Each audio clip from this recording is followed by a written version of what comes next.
मोहब्बत की दहलीज पर गाजिया खान। अस्सलाम वालेकुम मेरे प्यारे रीडर्स, उम्मीद करती हूँ कि आप सब खैरियत से होंगे।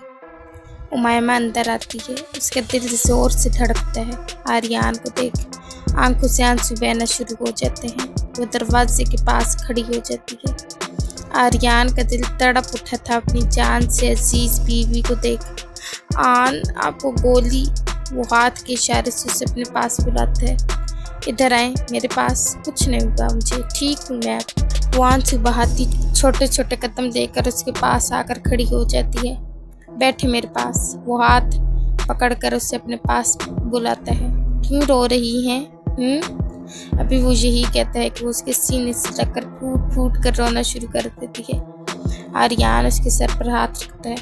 बस करें बच्चा, आन आपको गोली लगी थी और ये मास्क ऑक्सीजन मास्क की तरफ इशारा कर रही थी। चुप मेरी जान, मुझे तकलीफ हो रही है। कहाँ दर्द हो रहा है? वो रोते हुए सर ऊपर उठाकर पूछती है।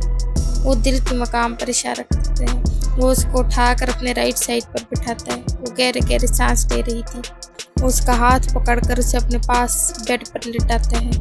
अपने सीने पर उसका सर रखता है। राइट साइड पर रखता है क्योंकि उसको लेफ्ट साइड पर गोली लगी है। क्या हाल कर लिया है अपना, रहम खाओ मुझ पर कुछ। आर्यान की आंख से आंसू टूटकर उसके बालों में जज्ब हो गया था। अपने ड्रिप लगे हाथ से वो उसके बालों में उंगलियां चलाता है। वो हिचकियों से रो रही थी। बस चुप, क्यों तकलीफ दे रही हो मुझे? और आप जो मुझे छोड़कर जा रहे थे? वो कहते ही और जोर से रोना शुरू हो चुकी थी। नहीं जा रहा था यार, आपको छोड़कर कहीं। कोई बेवकूफ़ भी होगा जो अपनी इतनी खूबसूरत बीवी को छोड़कर जाएगा। वो उसके सीने पर मुक्का जड़ती है। आहा जालिम लड़की। बाबा मैं रुकता हूँ, आप सब अब जाएं। आर्यान की हालत अब पहले से बेहतर है।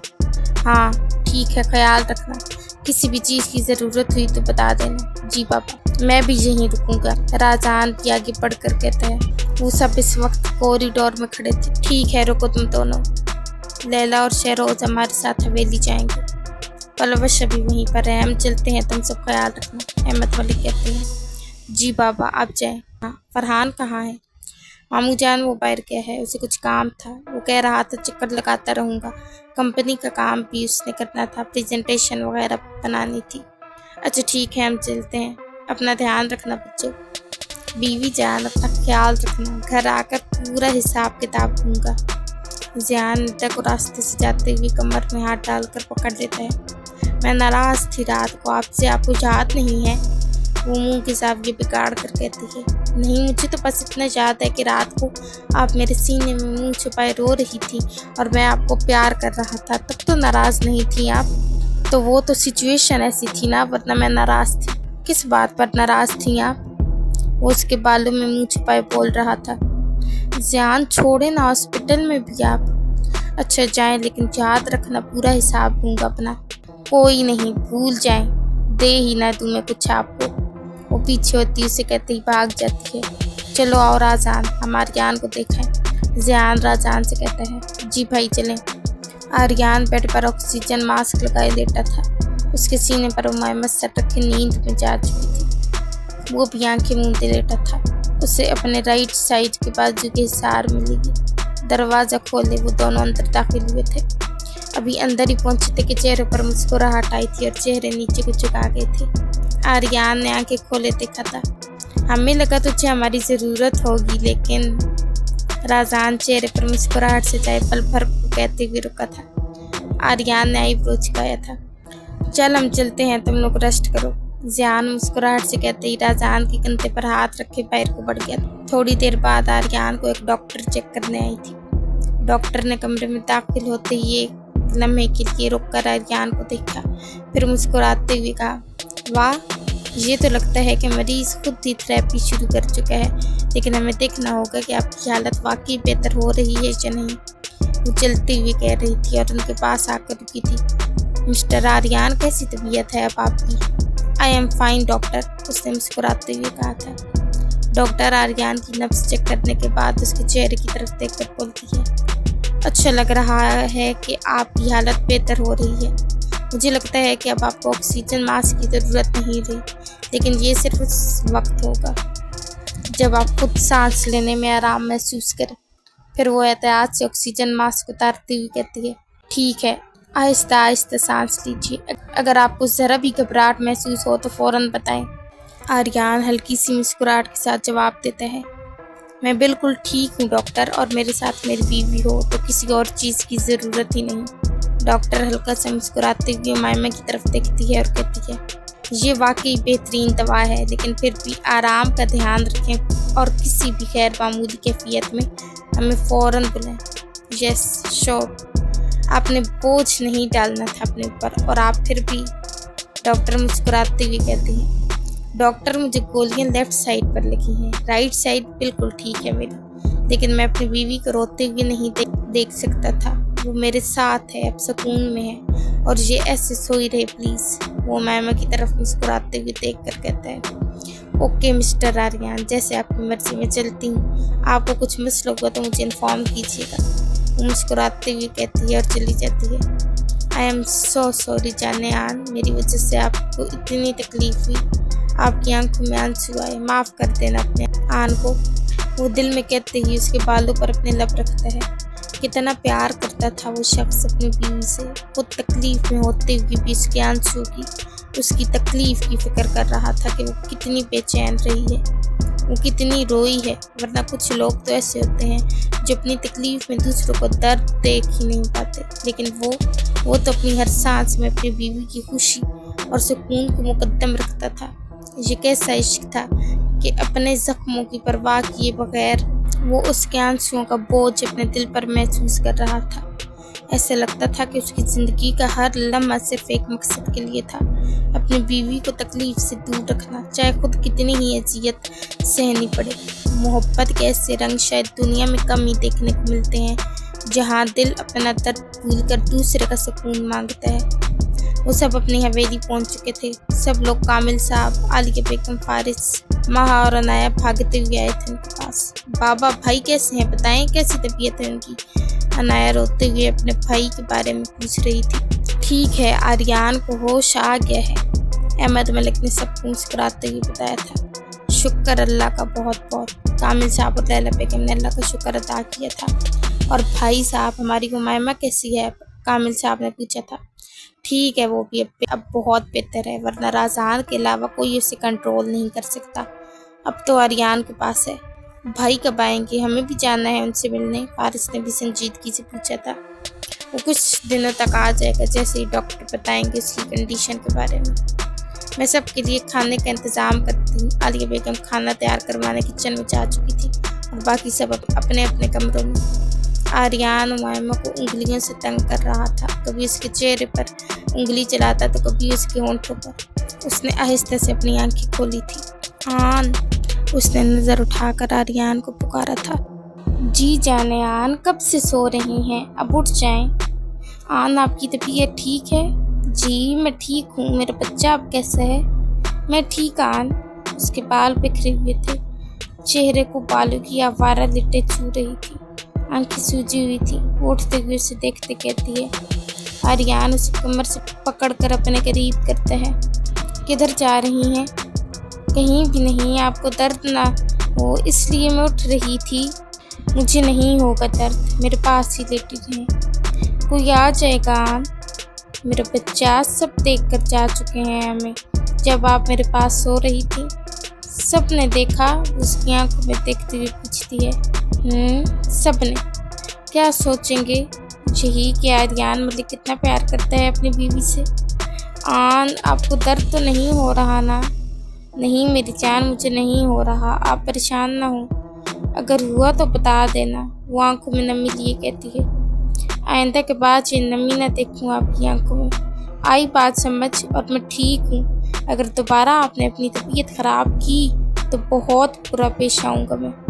वो ज़रा ऊंचा बोलता है उससे, लेकिन थोड़ी तकलीफ़ होती है उसे, जिसे वो नज़रअंदाज कर जाता है। आप डांट रहे हैं मुझे? हाँ, और अगली दफ़ा ज़्यादा डांटूंगा। आपकी भी तो गलती है, आपको गोली लगी थी इसलिए मुझे रोना आ रहा था। वो हिचकियों के दरमियान बोली थी। अच्छा, गोली लगी थी, मरा तो नहीं था जो अपना ये हाल कर लिया आपने। आन, बहुत बुरे हैं आप, क्यों कह रहे हैं ऐसे? उसके होंठों पर हाथ रखे रोना शुरू हो चुकी थी। फिर मेरा क्या होता? ये क्या हाल कर लिया है तुमने? तुम्हारी आंखों से बहता हर आंसू मेरे जख्म से ज्यादा दर्द देता है मुझे। यहाँ दर्द होता है मुझे। वो दिल पर उंगली के इशारा किए कहता है, रो क्यों रही हो? बंद करो रोना यार। क्यों जुल्म कर रही हो मुझ पर? किस बात का इतना दुख है तुम्हें? मैं यहाँ हूँ तुम्हारे साथ और हमेशा रहूँगा। उसके सामने बैठी थी। वो अपने हाथ से उसके आंसू साफ करता है। बस मेरा बच्चा, मैं हमेशा आपके पास रहूँगा। उसका सर अपने सीने पर रखता है। अच्छा ये बताओ कि कहाँ जाओगी मेरे साथ घूमने हमारे हनीमून पर? उसका रोना बंद करवाना चाहता था, इसलिए उसके मूड को ठीक करने की कोशिश कर रहा था। आप लेकर जाएंगे मुझे किसी आउट ऑफ कंट्री? जी लेकर जाऊंगा अपनी जान को। मुझे थोड़ी पर हाथ रख के इतने प्यार से सोचती है कि आर्यन को जी भर कर उस पर प्यार आता है। कहाँ जाना है मेरी जान को? जहाँ आप लेकर चलें, किसी यूनिक जगह। ओके मैं ले चलूँगा। जियान और राजान अब दोबारा कमरे में आते हैं। कैसे हो रोमियो जूलियट? कैसी तबीयत है दोनों की? जियान दोनों से पूछता है। आन मुझे उठने देना, भाई देख रहे हैं तो देखने दो साले को। क्या सोच रहे होंगे भाई? उसकी तरफ देखते हुए कहती है, यही कि कितना प्यार करते हैं दोनों हस्बैंड वाइफ। ओ लव बर्ड्स, हम भी कुछ पूछ रहे हैं, कैसी तबीयत है दोनों की? राजान दोनों को बातें करते देख कहते हैं, हाँ ठीक है। आर्यन लापरवाही से जवाब देता है। लग रहा है दोनों को देख, दोनों को एक पल चैन नहीं है एक दूसरे के बगैर। जियान मुस्कुराते हुए कहता है, अच्छा चलो मामा बेटा हम घर चलें। फारिस और फरहान आ रहे हैं और हम घर जाएंगे। राजान उन्हें देख कहता है, किसने कहा है मेरी बीवी तेरे साथ जाएगी? तुझे जाना है तो तू जा, तेरी ज़रूरत भी नहीं है मुझे। आर्यन उसे देख संजीदगी से कहता है, आर्यन देख हुमायूं को घर जाने दे, तो तेरे साथ यहाँ क्या करेगी, समझा कर। जियान उसे समझाते हुए कहता है, आप इसके कपड़े मंगवा दे, ये यहीं फ्रेश हो जाएगी और मेरे पास रहेगी। आप सबने क्या हाल बना दिया है मेरी बीवी का। हमने? जियान और राजान एक दूसरे की तरफ देखते हुए उंगली का इशारा अपनी तरफ करते हैं। भाई लगता है पागल हो गया है आपका भाई, लेकिन इसके सर पर तो चोट नहीं लगी। राजान आर्यन को देख जियान से कहता है, हाँ लग तो मुझे भी यही रहा है। जियान भी उसकी तरफ देखते हुए कहता है, भाई आप दोनों मेरे हस्बैंड को पागल कह रहे हैं। वो मासूमियत से उन्हें देख कहती है। आर्यन तो उसके हस्बैंड बोलने पर ही अटक गया था, उसे देख कर ही रह गया था। अरे वाह, चिमटी के भी पर निकल आए। जियान हंसते हुए कहता है, मैंने ही लगाए हैं, चले निकले आप दोनों अब यहाँ से। आर्यन उन्हें हाथ के इशारे से जाने को कहता है। क्यों जाएं? क्योंकि मुझे रोमांस करना है। वो मुस्कुराते हुए कहता है, व्हाट, कुछ शर्म कर, तुझे गोली लगी है और तुझे रोमांस की पड़ी है। राजान और जियान के तो मुँह खुल गए थे उसकी इस बात पर। नहीं आपको क्या, मैं जो मर्जी करूं। भाई आप अपनी बीवी के पास जाएं। और तू, उंगली पॉइंट करते कहता है, तेरी तो बीवी नहीं है, तू जा भाड़ में, बाबा को बताता हूँ मैं। हाँ हाँ बताई जाए। बच्चा अभी आप क्या कह रही थी? उसके चेहरे से आवारा लेटों को पीछे करते हुए कहता है, मैं आन। वो अपनी तरफ उंगली करके कहती है, जी आप बताएं अभी क्या कहा आपने? मैंने तो कुछ नहीं कहा। नहीं आप अभी भाई को क्या कह रही थी? मैंने तो कुछ नहीं कहा था। नहीं, जब भाई मुझे कुछ कह रहे थे तो आपने कुछ कहा था ना। मैंने कुछ नहीं कहा था, मैंने तो सिर्फ यही कहा था कि वो आपको पागल क्यों कह रहे हैं। हाँ आपने पूरी लाइन क्या बोली थी बताएं मुझे। आप मेरे हस्बैंड को पागल कह रहे हैं। तुम्हारी ये मासूमियत और मेरे लिए फिक्र, यही सब तो है जो मुझे तुमसे हर लम्हा और ज़्यादा मोहब्बत करने पर मजबूर कर देता है। बीवी, अगर तुम्हारे दिफा करने का यही अंदाज रहा तो लोग मुझे पागल ही नहीं खुश नसीब भी कहेंगे। आन, मैंने कुछ गलत तो नहीं कहा है ना? आप मेरे हस्बैंड हैं और मैंने सिर्फ वही कहा जो मेरा दिल मानता है। क्या ये गलत था? प्यार भरी आंखों से वो सवार करती हुई कहती है, नहीं मेरी जान ने कुछ गलत नहीं कहा। आप में तो आर्यन मलिक की दुनिया बसती है। एक और बात पूछूं आन? जी बच्चा पूछें। आपके ऑफिस में लड़कियां भी काम करती हैं? जी करती हैं। तो उसे कुछ समझ आ रहा था कि वो क्या कहना चाहती है। तो वो आपके पास भी आती हैं, मेरा मतलब काम पूछने। जी सब आती हैं और आप बताते हैं उन्हें, उनसे बात भी करते हैं। हाँ करता हूँ, बहुत लंबी बातें करता हूँ। वो शरारतन कहता है, ठीक है फिर अब उनसे ही बातें कीजिएगा, मुझसे बात करने की ज़रूरत नहीं है। वो नाराज़ होकर उठकर जा रही होती है। अरे बताएं तो मैंने किया क्या है, बंदा बशर का कसूर क्या है? यही कि आप उनसे बातें करते हैं। वो नाराज़गी से उसे देख कहती है, अच्छा ना आइंदा नहीं करता। ठीक है फिर मुझसे भी अब तब भी कीजिएगा बात, जब सब लड़कियों को अपने ऑफिस से निकालेंगे और उस लड़की को भी निकालेंगे, मैं तब भी बात करूँगी आपसे, वरना क्या? वो आईब्रोज का कर कहता है, वरना मैं जा रही हूँ भाई के साथ घर। लेकिन बच्चा इतनी लड़कियाँ, ठीक है फिर या मैं या वो, ठीक है आप। और उस लड़की को भी निकाले जिसने फ़ोन किया था हमारे निकाह पर। वो तो फरहान की असिस्टेंट है ना? जी नहीं, मुझे सब पता है। वो आपके ऑफिस में फरहान भाई के लिए नहीं है, बल्कि आपकी वजह से है। अगर नहीं निकाल सकते तो मुझे छोड़ दे फिर। आर्यन गुस्से से उसकी बात काट जाता है। पागल हो गई हो, सोच समझ कर बोला करो। तुम्हारे लिए सारी दुनिया को छोड़ दूँ और तुम कह रही हो तो तुम्हें छोड़ दूँ?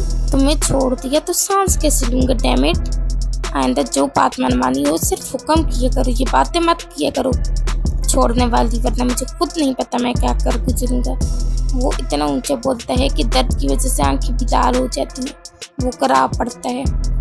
आन वो भाग कर उसके पास आती है। आपको दर्द हो रहा है, मैं डॉक्टर को बुलाती हूँ। रुको, कोई ज़रूरत नहीं है। वो उसका हाथ पकड़ कर रोक देता है उसे। आन आप नाराज़ हैं? उसके पास बैठकर पूछती है। नहीं, और रोना मत, पहले ही बता दूँ। आप नाराज़ हैं, मुझे पता है। उमाइमा मेरा दिमाग ना ख़राब करो, मुझे बहुत गुस्सा आ रहा है इस वक्त। ठीक है फिर मैं जा रही हूँ, खबरदार यहाँ से हिली भी तो टांगे तोड़ दूँगा आपकी। वो गुस्से से उसे वार्न करते हुए कहता है, सॉरी आन, नहीं चाहिए और आइंदा मत बोलना ऐसा कुछ उमाइमा, तुम्हें पता है मेरा, मैं जान से मार दूँगा सब कुछ, समझी? वो सर को हिला देती है। अच्छा इधर आओ आप मेरे पास, जो कहोगी वो करूँगा, लेकिन उल्टी बातें ना किया करो मुझसे। एपिसोड अच्छी लगे तो रिव्यू देना मत भूलिएगा। दुआओं में याद रखें, खुश रहे और हंसते मुस्कुराते रहें। अल्लाह हाफिज़।